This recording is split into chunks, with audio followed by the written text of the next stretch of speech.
dijo los primeros 6 meses de onco-COVID.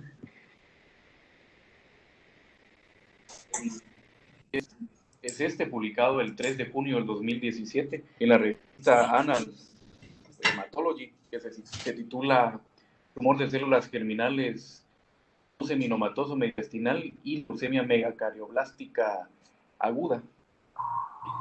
Solo para recordar un poquito en cuanto a los tumores extranadales, mediastino es la ubicación más común para los tumores extragonadales en los adultos.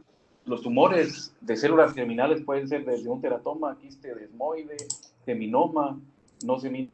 Entonces, los seminomas puros son más comunes que los tumores de células germinales no seminomatosos. Los teratomas básicamente abarcan los 2/3 de los tumores extragonadales. El 90% de los malignos de células germinales mediastínicas en adultos ocurren siempre en hombres jóvenes. Los seminomas, como había dicho, son un poco más comunes que los no seminomatosos. Y en cuanto a los no seminomatosos, pueden tener un componente de carcinoma de saco vitelino, carcinoma de células embrionarias. Al momento del diagnóstico, el 80% de estos tiene metástasis, entonces es importante que al momento de hacer el diagnóstico de un tumor germinal de células, un tumor no seminomatoso, hay que hacer la distinción de si el primario no es testicular y hay extensión a timo, ¿verdad? Entonces, en cuanto a cuando los tumores germinales mediastínicas, 2 al 5% lo representan los tumores germinales. 10 a 15% de todos los tumores del mediastino son representados por tumores no germinales. De estos, el 50 al 70%, los extragonadales, del 50 al 70% se presentan como localización más común en el mediastino.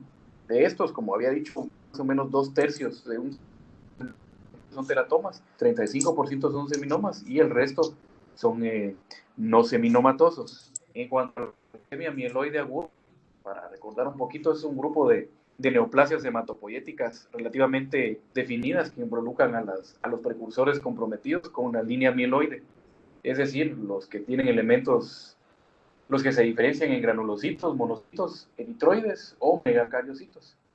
La LM se caracteriza por una proliferación clonal de mieloides con capacidad reducida para diferenciarse en elementos maduros. Entonces, como resultado hay una acumulación de blastos leucémicos o formas inmaduras que se pueden acumular en la médula ósea, pueden mostrarse en la sangre periférica o incluso quedar acumulados en algunos tejidos. La clasificación actualmente usa la clasificación de la Organización Mundial de la Salud, está basado en una combinación de morfología, inmunofenotipo, genética y características clínicas, pero como bien sabemos, no en todos los hospitales se cuenta con toda la genética para hacer la clasificación como tal.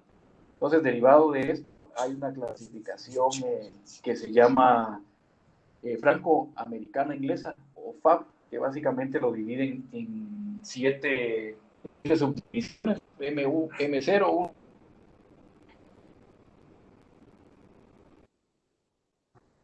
La que nos interesa para esta revisión es la megacardioblástica aguda.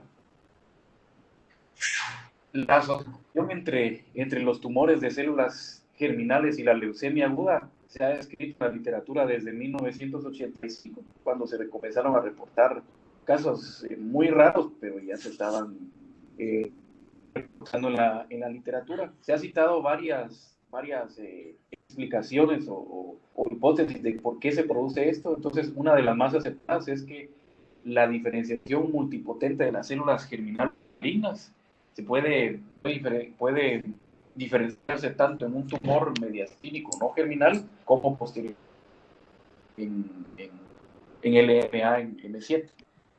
Esta hipótesis está apoyada por el análisis de isocromosoma 12p, que sirve como marcador. Este isocromosoma 12p también es llamado síndrome de Pallister-Killian.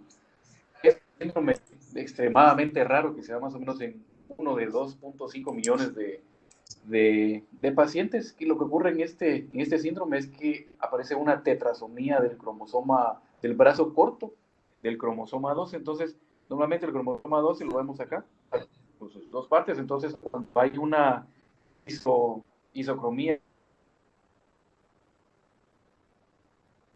hay una duplicación del brazo corto, entonces se queda aquí. Clínicamente los tienen un gran abanico de presentación, pueden presentar malformaciones craneofaciales como cara tosca, extremidades, manos y pies pequeños con hipoplasia de las uñas y sobre todo el riesgo aumentado de tener tumor de células germinales asociado a una E. Entonces, en base a todo esto, ya ha habido, pues, se han descrito bastantes casos asociados. Entonces, como hay casos esporádicos en la literatura, pero no es que haya una serie de casos como tal caracterizado todas las pacientes. Entonces, este autor se dio en la tarea de buscar toda la literatura con la siguiente metodología. Hizo un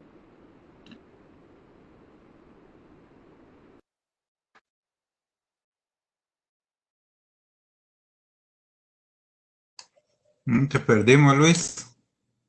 Se perdió el sonido. Ujú.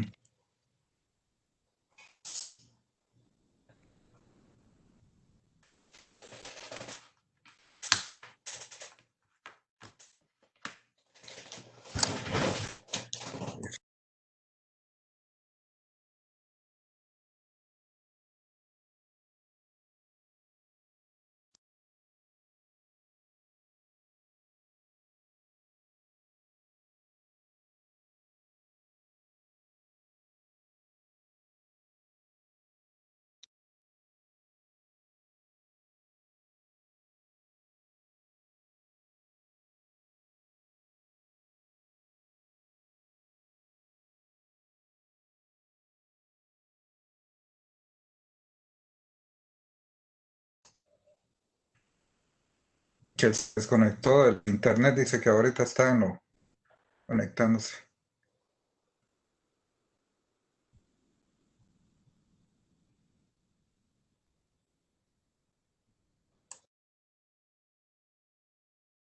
metodología. Esos autores lo que hicieron fue una revisión de los datos en PubMed, Medline y en Embase a través de un motor de búsqueda que se llama Ovid. Buscaron artículos principales e informes de casos bajo las palabras claves de tumor de células germinales y leucemia M7. Fueron incluidos todos los casos reportados con esas palabras de 1946 hasta el año 2016. Un total de 679 casos. De estos se depuraron buscando únicamente el tumor de células germinales no seminomatoso mediastínico asociado a una leucemia M7. Entonces, en cuanto a los resultados de estos 26 pacientes, 20 fueron reportados de sexo masculino, 20 hombres, y 6 pues no mostraban distinción en el sexo. Tenían una mediana al diagnóstico de 24 años, con un rango desde los 13 a los 36 años. En cuanto al tipo de histología, 96% fueron no seminomatosos, o sea, 25 pacientes del total, uno no tenía la descripción histológica, 46% de estos tenían un componente de teratoma y 42% de un carcinoma embrional.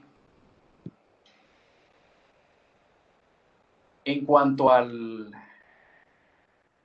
bueno, fueron 26 pacientes en total. En cuanto al diagnóstico temporal, ¿qué quiere decir? En cuanto al diagnóstico, si se realizaba primero el diagnóstico del tumor del no seminoma seguido de la leucemia M7, en este caso fueron 46% de los pacientes primero el no seminoma seguido de la leucemia M7, 31% de los pacientes se realizó el diagnóstico de forma concomitante y 23% de los pacientes, 23%, perdón, no se especifica en qué manera se hizo.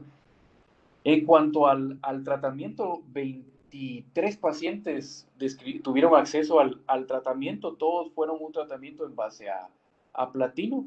De estos 23 pacientes, 21 pacientes fueron tratados de manera primaria el no seminoma y un paciente fue tratado primero la leucemia M7. La mediana de desarrollo de la leucemia M7 desde el diagnóstico fue de aproximadamente 5 meses, con una intervalo que va desde 2 hasta 39 meses. Tuvo una mediana de hasta la muerte luego del diagnóstico de 6 meses, que va desde medio mes hasta 60 meses, y solamente un paciente tuvo acceso a trasplante alogénico de médula ósea, perdón. En cuanto a la citogenética,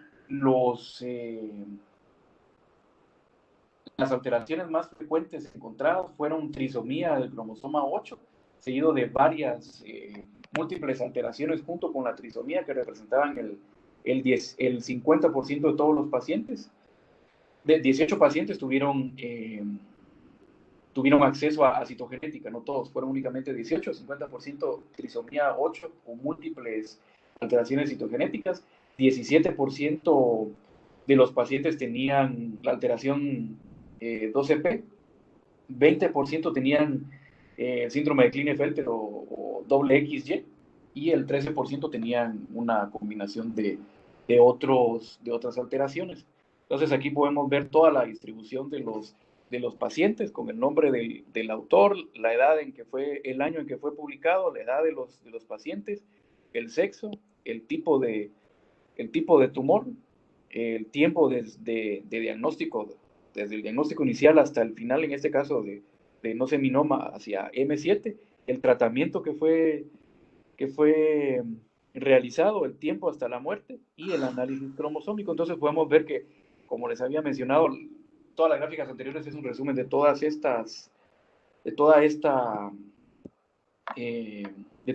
la distribución de pacientes. Y en cuanto a las conclusiones, la incidencia de leucemia en los pacientes con tumor de células germinales extragonadal en mediastino es de aproximadamente 5.9%. Entonces, hay que ponerle atención en los pacientes en cuanto al seguimiento luego de un diagnóstico de este tipo para, aparte de estadificar y ver el riesgo de recaída, ver mediante una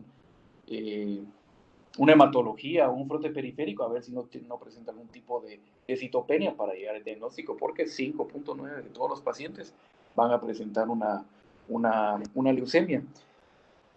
El posible origen, como habíamos mencionado, el saco vitelíneo puede tener un componente de células mesenquimatosas pluripotenciales y son las que a futuro se pueden transformar. Hay que tomar en cuenta el riesgo de desarrollar LMA, como había mencionado, y aquí hay que poner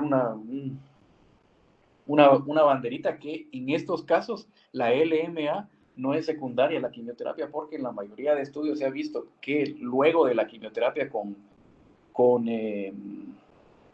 en estos pacientes, más o menos hay un estadio de 5 a 7 años en donde el paciente pues no va a presentar leucemia. Ya después de eso la puede presentar, y de manera el subtipo M1 o M2, a diferencia de lo que vimos anteriormente, que el tiempo promedio hasta el desarrollo es de 5 meses versus los 5 a 7 años que da secundario a la quimioterapia. Químicamente no sé si tienen alguna duda.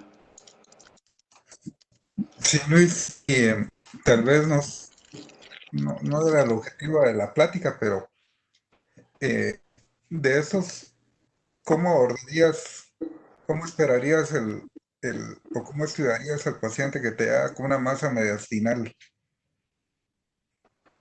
Pues lo primero es ver el sexo, la edad, el examen físico. Podemos sacar niveles de alfa-fetoproteína y HCG beta pues, porque eso nos puede guiar un montón el diagnóstico. Porque si tenemos un no seminoma mediastinal, esperaríamos que en el 90% de los casos estuviera elevado estos marcadores que nos indicarían más hacia este tipo.